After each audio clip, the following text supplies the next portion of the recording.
Selebgram Idea Punjabi sampaikan keterangan terkait kasus babysitter diduga aniaya anaknya. Aginia mengatakan bahwa sosok babysitter yang menganiaya anaknya adalah orang yang sopan. Dirinya mengaku tak menduga hal tersebut bisa terjadi. Assalamualaikum warahmatullahi wabarakatuh.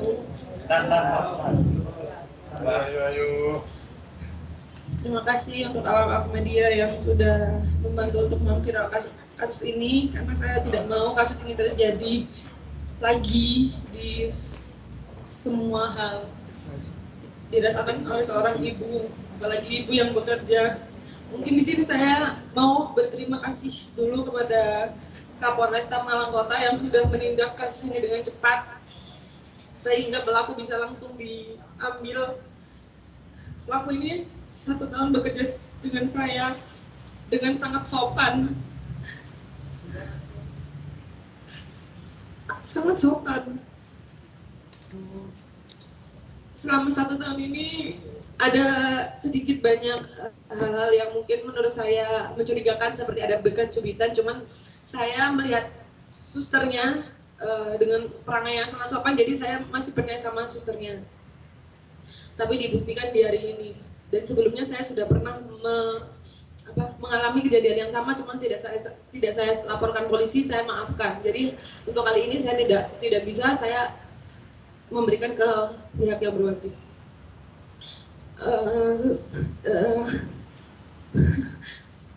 Saya sebagai seorang ibu merasa terpukul. Mungkin beberapa orang banyak yang menyalahkan saya kenapa harus pakai susu dan lain-lain. Yang tahu kehidupan saya dan hidup kehidupan saya sendiri. Jadi kebutuhan orang masing-masing berbeda-beda.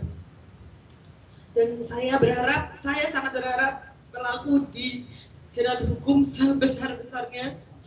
Karena kalau awak media melihat CCTV, itu anak saya disiksa 1 jam lebih tanpa ada ampun. Disiksa itu dalam artian anak saya lari ke sana ke sini, dikejar sampai mampus. Itu anak 3 tahun. Tidak ada yang menolong karena pada saat itu kamarnya dikunci, dan itu pada saat sahur semua mbak-mbak saya di bawah sahurnya di basement, jadi tidak ada yang mendengar. Dan untuk menutupi itu semua, sus ini membiarkan anak saya untuk di dalam kamar dikunci, tidak diberi makan, mungkin hanya 1 kali 1 harian. Saya nggak bisa ngomong apa-apa lagi. Sebelumnya yang diketahui itu kapan yang pernah terjadi kekerasan juga? Dulu itu beda suster. Dulu waktu anak saya 1 tahun ada kekerasan, tapi yang diketahui yang ada cubitan itu 2 minggu yang lalu. Dan dia bilangnya itu adiknya yang gigit, karena adiknya lagi sering gigit-gigit gitu. Jadi saya percaya. Ternyata saya tinggal ke Jakarta 2 hari, memang ada urusan pekerjaan, 2 hari ke Jakarta. Ternyata hari pertama saya di Jakarta, pas sahur, tepatnya di jam 4 sampai jam 5 lebih, suster itu menghajar anak saya habis-habisan sampai memar, sampai orang yang lihat CCTV-nya, kalau anak ini nggak dikasih keajaiban sama Allah mungkin sudah nggak ada, karena benar-benar diajarnya itu kayak bukan anak kecil, benar-benar. Media lebih sudah tahu mungkin sedikit banyak di sosial media saya seperti itu. Pak, waktu itu kenapa Mbak setelah mengetahui jadi langsung membuka ke media sosial? Apa waktu itu ke media sosial juga atau lapor polisi dulu? Sebenarnya saya lapor polisi dulu, tapi saya sudah nggak tahan, karena sebelumnya saya dulu banget saya tidak melihatkan susternya. Kemudian saya juga ada kasus yang lain-lain, saya masih bisa tahan, tapi untuk kasus anak saya nggak bisa tahan. Saya nggak bisa tahan, Pak. Jadi saya masukkan ke sosial media, dan ternyata teman-teman saya, tanpa saya meminta tolong, teman-teman saya yang di sosial media menghubungi rekan-rekan polisi dari Jakarta, Jawa Tengah, Jawa Timur, semua menghubungi rekan-rekan polisi. Akhirnya kasus ini bisa dipercepat tanpa saya meminta tolong. Jadi terima kasih buat teman-teman yang mungkin melihat video ini, yang sudah membantu saya dan keluarga saya. Terima kasih banyak, Mbak. Ini kan kasus anak, kenapa waktu itu tidak di blur ketika anaknya Mbak mengalami luka di wajah ketika ke media sosial? Di Pulau. Nah, beberapa yang berkembang kan tidak ada. Samarkan kan wajahnya kelihatan. Kenapa tidak disamarkan? Ya. Biar orang-orang tahu separah apa. Tapi kalau untuk di TikTok saya samarkan. Tapi kalau untuk di IG memang saya perjelas. Biar orang-orang tahu seberapa itu parah banget, Pak. Dan beliau ini punya anak juga. Dan oh ya, perlu diketahui, biasanya kan suster begini tuh ke-trigger mungkin ada masalah dengan saya tidak ada masalah dengan susternya sama sekali tidak ada masalah. Suster ini baik kepada saya dan saya juga baik kepada susternya.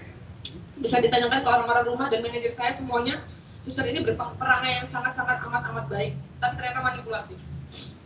Gitu. Apa sebelumnya dia pernah cerita punya masalah pribadi? Tidak, dia tertutup orangnya. Awalnya bilangnya karena apa Mbak Adik, Mbak? Karena ya itu, ini yang tidak make sense. Bilangnya karena dia nggak mau diobatin. Hanya itu. Jadi motifnya sampai sekarang masih didalami lagi sama pihak kepolisian. Mbak, apakah juga nanti akan ada tuntutan kepada agen penyalur tenaga kerja ini, Mbak? Saya serahkan kepada pihak yang berwajib ya untuk tuntutan kepada agennya. Sebenarnya memang agen bukan main-main, agensinya bukan agensi yang sangat besar di Indonesia, bahkan memiliki cabang di luar negeri. Jadi untuk keputusannya saya serahkan ke pihak yang berwajib saja. Begitu, Pak. Nah, sudah rumah sakit berarti, Pak? Kenapa? Mau diminum obat sedang sakit?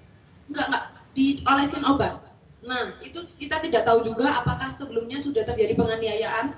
Makanya beliau tahu saya mau pulang hari itu juga. Kalau nggak dikasih obat kan kelihatan, mungkin saya nggak ngerti ya, ini dugaan saya.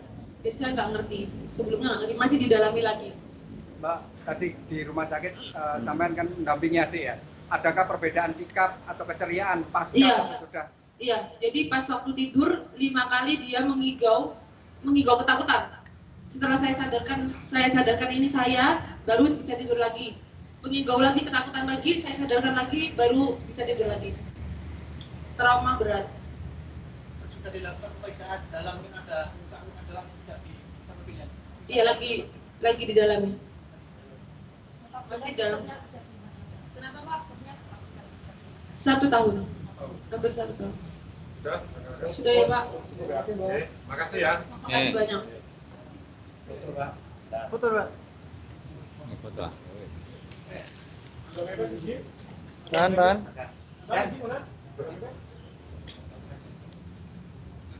Satu, dua, tiga.